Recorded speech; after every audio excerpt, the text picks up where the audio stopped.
बिस्मिल्लाहिर्रहमानिर्रहीम।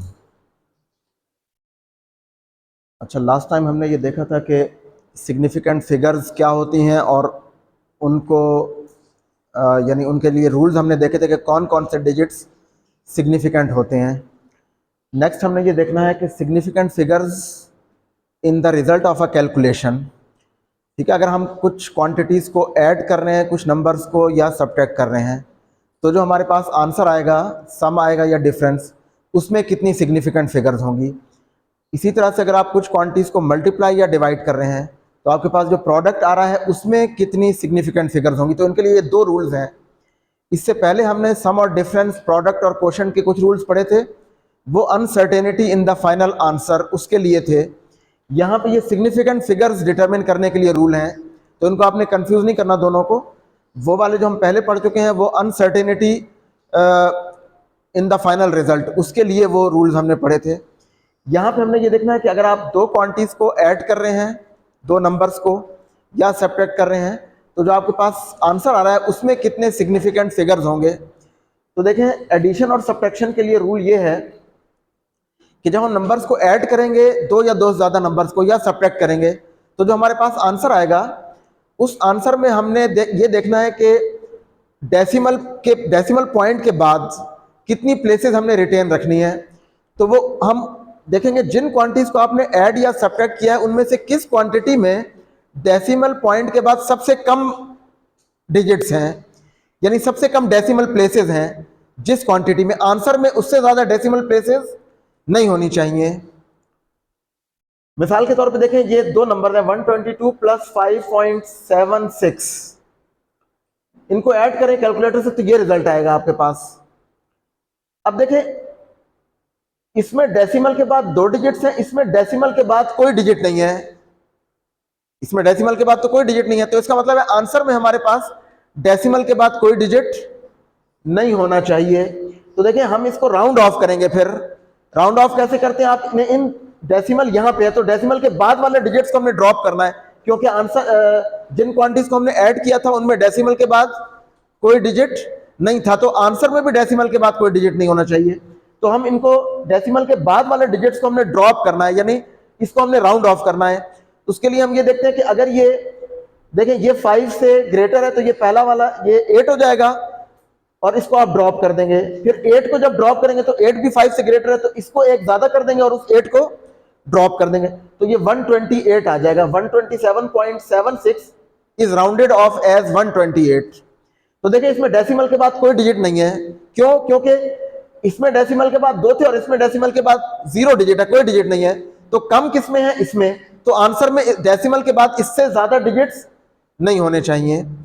सिमिलरली देखें, यहां तो 0 डिजिट थे, यहां पे देखें डेसिमल के बाद 2 डिजिट है, यहां पे डेसिमल पॉइंट के बाद 3 डिजिट है। अब आपने इन दोनों को ऐड किया तो आपके पास ये रिजल्ट आ गया।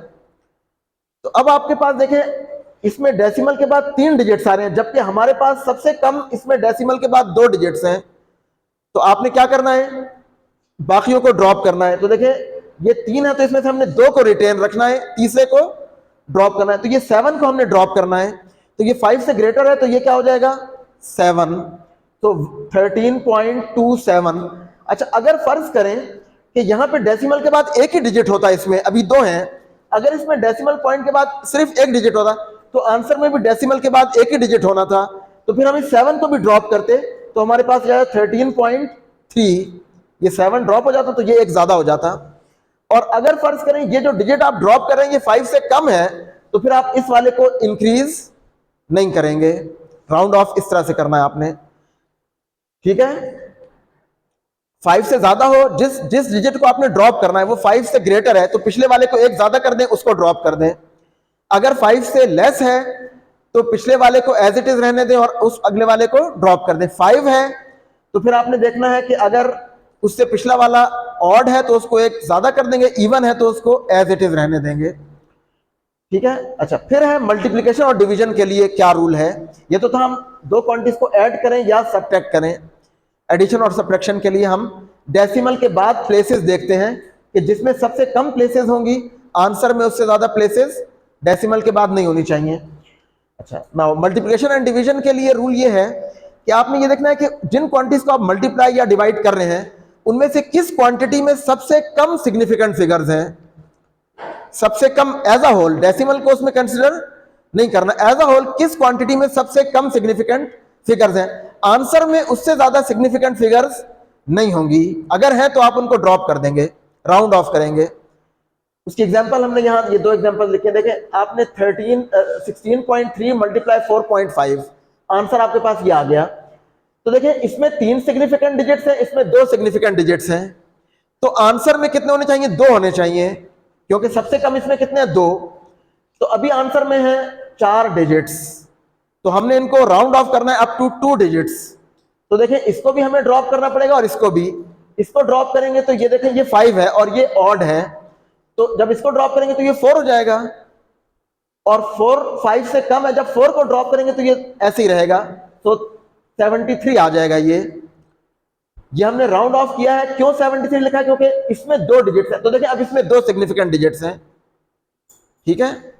अगर इसमें भी 3 होते, मसलन फर्ज करें यहां पे एक और डिजिट होता है इसके साथ, तो फिर आपने आंसर में भी 3 डिजिट्स रिटेन रखने थे, फिर हम 5 को ड्रॉप करते तो ये 4 हो जाता, फिर उसमें 3 आ जाते, ठीक है। इसी तरह से इस वाली एग्जांपल में देखें, इसमें 4 सिग्निफिकेंट डिजिट्स हैं, इसमें 3 सिग्निफिकेंट फिगर्स हैं, तो सबसे कम किसमें है, इस वाली में। तो आंसर में 3 से ज्यादा सिग्निफिकेंट फिगर्स नहीं होनी चाहिए। तो देखिए अभी कैलकुलेटर से आप ये मल्टीप्लाई करें तो ये आ जाएगा 66.3693। अब इसमें 2 2 4 और ये 6 फिगर्स, 6 डिजिट्स आ रहे हैं। तो अब सिग्निफिकेंट डिजिट्स तक इसको जब हम रूल अप्लाई करेंगे कि आंसर में कितने सिग्निफिकेंट डिजिट्स होने चाहिए, तो देखिए 3 होने चाहिए, क्योंकि इसमें 3 हैं और इसमें 4 हैं, तो हम इसको 3 तक राउंड ऑफ करेंगे, 3 सिग्निफिकेंट डिजिट तक। तो देखें 1 2 और तीसरा ये बन रहा है, तो आपने इन अगले वालों को ड्रॉप करना है। तो 3 को ड्रॉप करेंगे तो ये 9 ही रहेगा, 9 को ड्रॉप करेंगे तो ये एक ज्यादा हो जाएगा, 7 हो जाएगा, और 7 को जब ड्रॉप करेंगे तो ये 4 हो जाएगा, तो 66.4। तो ये इसमें 3 सिग्निफिकेंट फिगर्स आ गई, ठीक है। तो ये 2 रूल्स हैं, आपने ये देखना है कि आपने 2 या 2 ज्यादा नंबर्स को ऐड कर रहे हैं या सब्ट्रैक्ट कर रहे हैं। तो आपने डेसिमल प्लेसेस देखनी है कि जिन क्वांटिटीज को आपने ऐड या सब्ट्रैक्ट किया है उनमें से किस क्वांटिटी में सबसे कम डेसिमल प्लेसेस हैं। आंसर में उससे ज्यादा डेसिमल प्लेसेस नहीं होंगी, अगर है तो आप उनको राउंड ऑफ कर देंगे, जैसे भी बताया आपको। मल्टीप्लिकेशन डिवीजन में आप total number of significant figures देखेंगे कि किस क्वांटिटी में सबसे कम सिग्निफिकेंट डिजिट्स हैं या सबसे कम सिग्निफिकेंट फिगर्स हैं। आंसर में उससे ज्यादा सिग्निफिकेंट फिगर्स नहीं होंगे। ये जिसमें सबसे कम सिग्निफिकेंट फिगर्स होती हैं उसको हम लीस्ट एक्यूरेट भी कहते हैं, least accurate of all the quantities, ठीक है। तो आंसर में उससे ज्यादा सिग्निफिकेंट फिगर्स नहीं होंगी, अगर है तो आप उनको ड्रॉप करेंगे और रिजल्ट को राउंड ऑफ करेंगे। उसके लिए भी आपको बता दिया, अगर आपने जिस नंबर को ड्रॉप कर रहे हैं वो 5 से ज्यादा है तो उससे पहले वाले को 1 ज्यादा कर देंगे, 5 से कम है तो पहले वाला एज इट इज रहेगा, 5 है तो फिर आपने देखना है अगर इवन है तो एज इट इज रहेगा, ऑड है तो उसको 1 इंक्रीज कर देंगे, ठीक है। अच्छा, उसके बाद अगला ये टॉपिक है प्रिसीशन एंड एक्यूरेसी।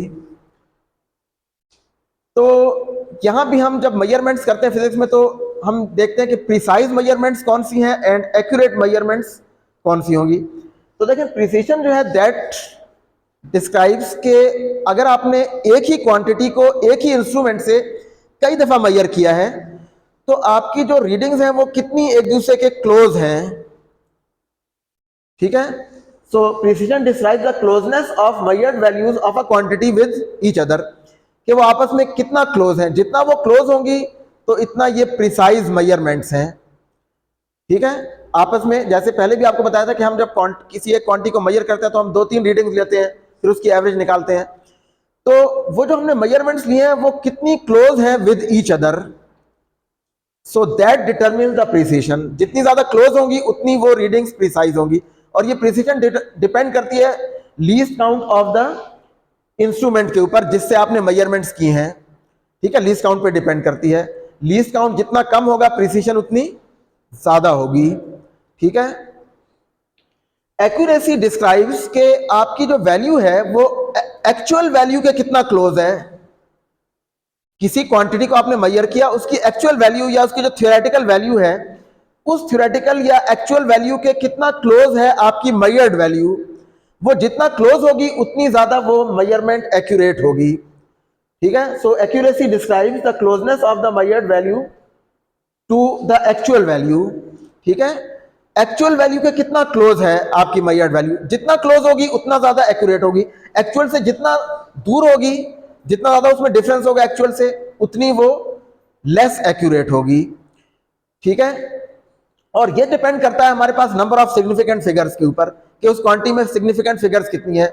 ठीक है, सो जितनी ज्यादा सिग्निफिकेंट फिगर्स होंगी उतनी वो एक्यूरेट होगी, जितनी कम सिग्निफिकेंट फिगर होंगी उतनी कम एक्यूरेट होगी। ठीक है, अच्छा अब ये भी हो सकता है कि एक क्वांटिटी जो एक मेजरमेंट है आपकी वो प्रिसाइज हो लेकिन एक्यूरेट ना हो, या एक्यूरेट हो प्रिसाइज ना हो। तो यहां पे आपकी बुक में उन्होंने एक डायग्राम ड्रॉ करके इसको शो किया है कि देखें यहां पे ये जो डायग्राम है इसमें ये शो किया गया है। देखें चार मिसाल के तौर पे ये चार वैल्यूज आप ले लें, आपने एक क्वांटिटी को चार मेजरमेंट्स उसकी की हैं, चार दफा मेजर किया है। तो देखिए अगर वो मेजर्ड क्वांटिटीज एक दूसरे के भी क्लोज हैं और एक्चुअल वैल्यू के भी क्लोज हैं बहुत, तो इसका मतलब है कि ये प्रिसाइज भी हैं और एक्यूरेट भी हैं, क्योंकि वो एक्चुअल के भी करीब हैं और आपस में भी एक दूसरे के क्लोज हैं। सो ये मेजरमेंट्स क्या होंगी, प्रिसाइज एंड एक्यूरेट। ठीक है, जो एक दूसरे के भी क्लोज हो और एक्चुअल वैल्यू के भी क्लोज हो। दूसरी ये है कि वो देखें एक दूसरे के तो क्लोज हैं लेकिन एक्चुअल से ज्यादा डेविएशन उनकी ज्यादा दूर है, एक्चुअल से फर्क उनका ज्यादा है, तो इसको हम कहेंगे कि ये एक्चुअल से तो दूर है, एक्चुअल वैल्यू से ज्यादा इनका डिफरेंस है। So these are precise but not accurate.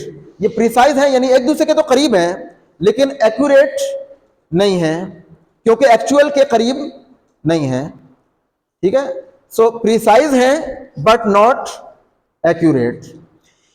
तीसरी जो फिगर है उसमें ना तो वो उसमें वो एक्चुअल के करीब हैं लेकिन एक दूसरे के करीब नहीं है। These are not close to each other but these are close to the actual value. तो क्या मतलब कि देखें ये प्रीसाइज नहीं है लेकिन एक्यूरेट हैं। ठीक है, नॉट प्रीसाइज बट एक्यूरेट, अगर वो एक दूसरे के से ज्यादा उनका डिफरेंस है और लेकिन वो एक्चुअल वैल्यू के करीब हैं।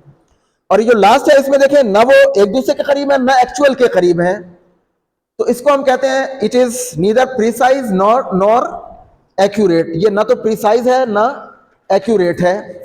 ठीक है, so that is the in a measurement we can check कि कोई मेजरमेंट प्रिसाइज कब होगी और एक्यूरेट कब होगी। ये हो सकता है प्रिसाइज हो एक्यूरेट ना हो, या एक्यूरेट हो प्रिसाइज ना हो।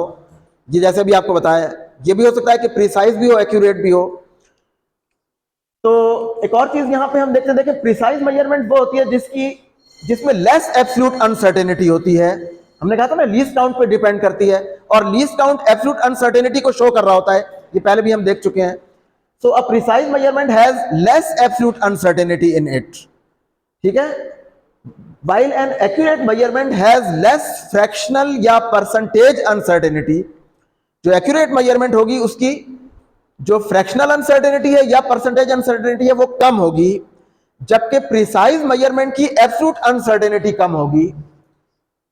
ठीक है, जैसे अभी आपको बताया कि लीस्ट काउंट जितना कम होगा वो मेजरमेंट उतनी ज्यादा प्रिसाइज होगी। Least count means absolute uncertainty. ठीक है, so a precise measurement will have less absolute uncertainty while an accurate measurement has less percentage uncertainty और फ्रैक्शनल अनसर्टेनिटी। फ्रैक्शनल को ही आप 100 से मल्टीप्लाई करेंगे तो वो परसेंटेज में कन्वर्ट हो जाएगी। ठीक है, समझ आ गई इसकी।